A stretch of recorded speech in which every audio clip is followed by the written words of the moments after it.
Just imagine एक ऐसी currency जो ना तो सोने से जुड़ी हो और ना ही किसी रियल एसेट से, लेकिन फिर भी दुनिया भर की तकदीर की मालिक बनी हो।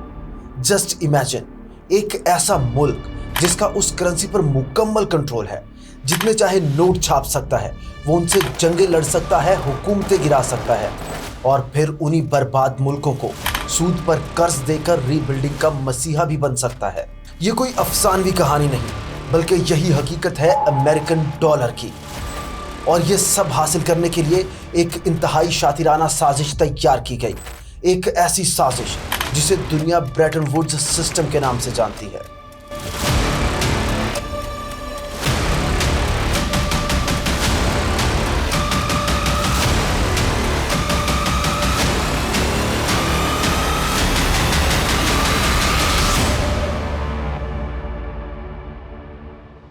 जब दुनिया सेकेंड वर्ल्ड वॉर की आग में झुलस रही थी तो अमेरिका ने एक ऐसा कदम उठाया जिसने ना सिर्फ अमेरिकन इकोनॉमी को बूम दिया, बल्कि पूरी इंटरनेशनल इकोनॉमी को ही हाईजैक कर लिया।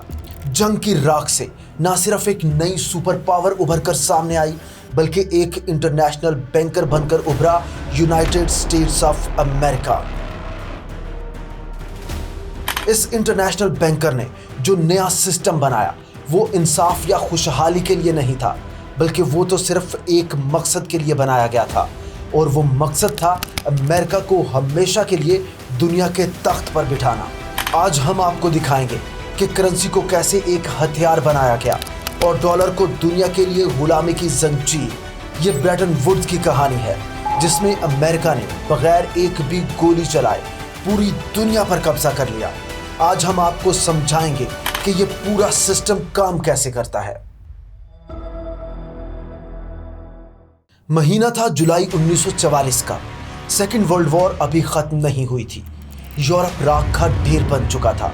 बमबारी से तबाहशुदा शहर, बिखरी हुई इकोनॉमीज और लाखों लाशें बिखरी पड़ी थी। बर्तानिया, फ्रांस और बाकी कॉलोनियल पावर्स का बनाया हुआ ओल्ड इंटरनेशनल सिस्टम आखिरी सांसें ले रहा था। लेकिन इन तमाम तबाहकारियों से बहुत दूर न्यू हैम्पशायर के खामोश पहाड़ों में एक बिल्कुल मुख्तलिफ खेल खेला जा रहा था। माउंट वॉशिंगटन होटल की लग्जरी दीवारों के पीछे दुनिया के 44 कंट्रीज के रिप्रेजेंटेटिव्स जमा हो रहे थे। इस बड़ी बैठक का सिर्फ एक ही मकसद था, एक ऐसा नया इकोनॉमिक सिस्टम बनाना जो ना सिर्फ एक और ग्रेट डिप्रेशन को रोके, बल्कि जंगों को भी रोके।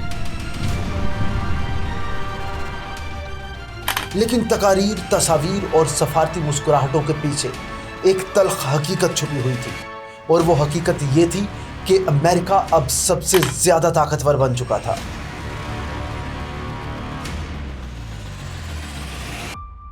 सेकेंड वर्ल्ड वॉर के दौरान अमेरिकन इकोनॉमी आसमान पर पहुंच चुकी थी।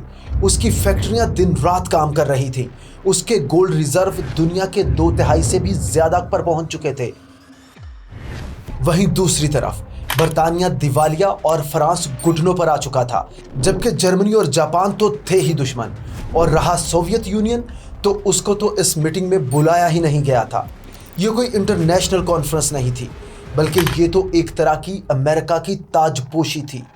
इस कॉन्फ्रेंस में दो मुख्तलिफ आइडियाज सामने आए। एक तरफ था बरतानवी सल्तनत की नुमाइंदगी करते हुए जॉन मेनर्ड केन्स, जबकि दूसरी तरफ था अमेरिकन रिप्रेजेंटेटिव और इस तमाम साजिश का आर्किटेक्ट हैरी डेक्सर वाइट। केन्स चाहते थे कि एक ऐसा फेयर सिस्टम बनाया जाए जिसके तहत एक नया इंटरनेशनल करेंसी यूनिट कायम किया जाए, जिसका नाम बैंकोर रखा जाए और इसे एक गैर जानिबदार इंटरनेशनल इदारा कंट्रोल करे। इस तरह कोई भी एक मुल्क बहुत ज्यादा ताकत हासिल नहीं कर सकेगा, फिर चाहे वो अमेरिका ही क्यों ना हो। लेकिन दूसरी तरफ अमेरिकन्स इस नए सेटअप में पावर शेयरिंग का कोई इरादा नहीं रखते थे। इसीलिए हैरी डेक्सर वाइट ने केन्स की तजवीज़ मुस्तरद कर दी। हैरी ने एक नया आइडिया पेश किया और इस नए आइडिया के मुताबिक नया इंटरनेशनल करेंसी यूनिट कुछ और नहीं बल्कि अमेरिकन डॉलर होगा और इसे गोल्ड से पैक किया जाएगा, जबकि 1 औंस गोल्ड $35 पर फिक्स किया जाएगा। जंग से तबाहाल और अमेरिकन कर्जों के मोहताज इन तमाम कंट्रीज के पास अमेरिकन सुप्रीमेसी कबूल करने के सिवा कोई चारा नहीं था। और यूं 22 जुलाई 1944 को ब्रेटन वुड्स एग्रीमेंट साइन कर दिया गया, जिसके तहत दुनिया की तमाम बड़ी करेंसीज डॉलर के साथ प्लेज कर दी गई, हत्ता कि गोल्ड भी। यानी अब सिर्फ डॉलर से ही सोना खरीदा जा सकता था, या यूं कह लीजिए कि डॉलर ही अब सोना बन चुका था और अमेरिका दुनिया का सेंट्रल बैंक। लेकिन ये कहानी यहीं खत्म नहीं होती, बल्कि ये तो सिर्फ शुरुआत थी, क्योंकि इस एक एग्रीमेंट ने दुनिया भर की ट्रेड अमेरिका की मुट्ठी में कैद कर दी थी। हर छापे गए डॉलर के साथ, हर दिए गए कर्ज के साथ, हर करेंसी को डॉलर के साथ बांधकर अमेरिका दुनिया की गर्दन पर अपनी गिरफ्त मजबूत करता गया। ब्रेटन वुड्स सिर्फ एक फाइनेंशियल एग्रीमेंट नहीं था, बल्कि ये तो एक ऐसी फतह थी जो बगैर टैंक, बगैर बॉम्ब और बगैर एक भी गोली चलाए हासिल की गई थी।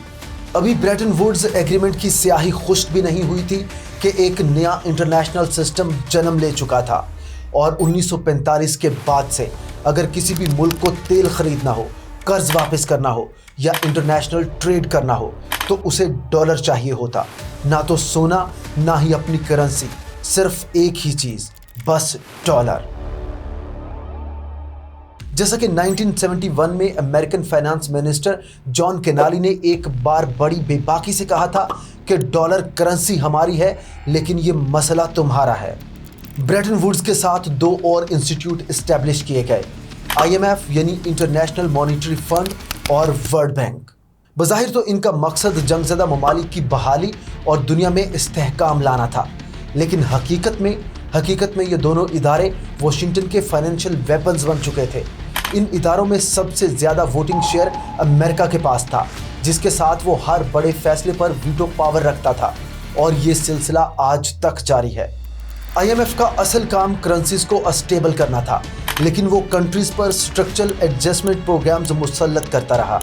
इन प्रोग्राम्स में पब्लिक स्पेंडिंग्स में कट, करेंसी की डिवैल्यूएशन, स्टेट ओन्ड इंस्टीट्यूशन की प्राइवेटाइजेशन और इकोनॉमीज को वेस्टर्न इन्वेस्टर्स के लिए एक्सपोज करना शामिल होता। वर्ल्ड बैंक, जो सेकेंड वर्ल्ड वॉर के बाद तबाहाल यूरोप की रीबिल्डिंग के लिए बनाया गया था, वो 1950 और 60 की दिहाई में डेवलपिंग कंट्रीज पर फोकस करने लगा। लेकिन वर्ल्ड बैंक के लोन्स सिर्फ खास शराइत के साथ ही दिए जाते थे, और इन कंट्रीज की डेवलपमेंट प्रोजेक्ट्स में ज़्यादातर काम अमेरिकन कॉन्ट्रैक्टर्स को ही मिलता था। लैटिन अमेरिका, अफ्रीका और साउथ एशिया जैसे डेवलपिंग रीजन्स के लिए ये इदारे कॉलोनियल एडमिनिस्ट्रेटर्स महसूस होते थे। बस फ़र्क सिर्फ इतना सा था कि इन्होंने यूनिफॉर्म की जगह सूट पहन लिए थे। दुनिया अब एक ऐसे सिस्टम में कैद हो चुकी थी जिसमें वेल्थ फ्लो सिर्फ अमेरिका के कंट्रोल में था, और इस कंट्रोल के भयानक नताइज अब आहिस्ता आहिस्ता पूरी दुनिया पर ज़ाहिर होने लगे थे। इस बेतहाशा कंट्रोल के चलते 1960 की दिहाई तक ब्रेटन वुड्स सिस्टम की बुनियादें हिलने लगी थी। अमेरिकन डॉलर की बालादस्ती का पूरा फ़ायदा उठा रहे थे। कोल्ड वार के अखराजात, गैर मुल्की फौजी अड्डे और प्रेसिडेंट जॉनसन के ग्रेट सोसाइटी जैसे बड़े बड़े प्रोजेक्ट, ये सब कुछ अमेरिका गोल्ड की बजाय अपने कागजी नोट के बलबूते पर बना रहा था।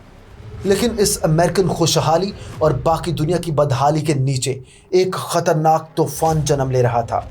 इकोनॉमिस्ट रॉबर्ट ट्रिफिन ने 1959 में ख़बरदार किया था कि यह सिस्टम मुस्तकिल तौर पर नहीं चल सकता। इसकी वजह यह थी कि दुनिया भर के कंट्रीज़ डॉलर्स जमा कर रहे थे, और कानूनी तौर पर इन तमाम डॉलर्स को अमेरिकन गोल्ड से एक्सचेंज किया जा सकता था, जबकि हकीकत में वाशिंगटन के पास इतना गोल्ड कभी था ही नहीं, क्योंकि वो तो बस डॉलर्स प्रिंट किए जा रहे थे और खर्च किए जा रहे थे।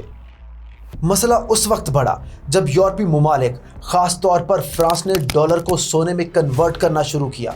1965 तक अमेरिका के गोल्ड रिजर्व्स कम होकर 13.5 बिलियन रह गए, जबकि दुनिया भर में मौजूद डॉलर की मिकदार 30 बिलियन से भी ज़्यादा हो चुकी थी। सदर निक्सन ने एक बार कहा था कि हम किसी को भी अपना सोना नहीं लेने देंगे, लेकिन हम उनको अपने डॉलर भेजते रहेंगे। मगर अब डॉलर और गोल्ड का ये फ़र्क एक टाइम बॉम्ब बन चुका था। French president Charles de Gaulle इस सिस्टम के सबसे बड़े क्रिटिक बनकर सामने आए।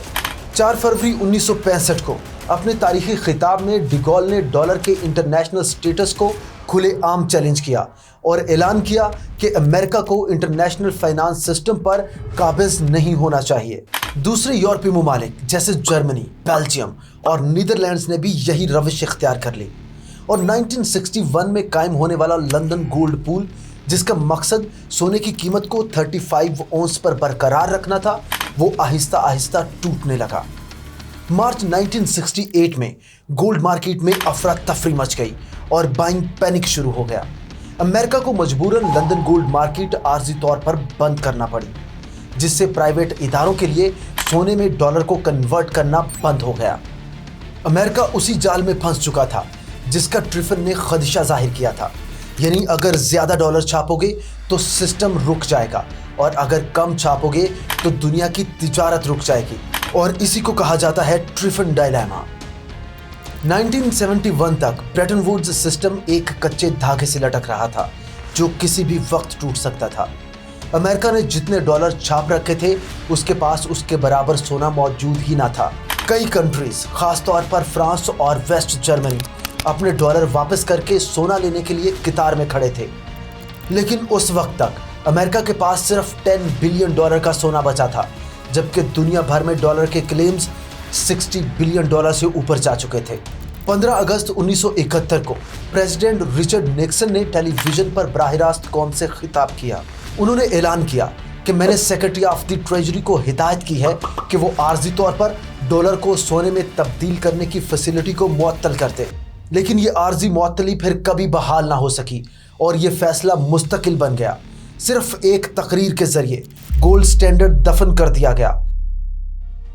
अब अमेरिका ने ब्रेटन वुड्स का वादा पूरा करने से इनकार कर दिया था और अब डॉलर के पीछे सोना नहीं, सिर्फ मिलिट्री माइट मौजूद थी। इस वाक़े को तारीख में निक्सन शॉक कहा जाता है।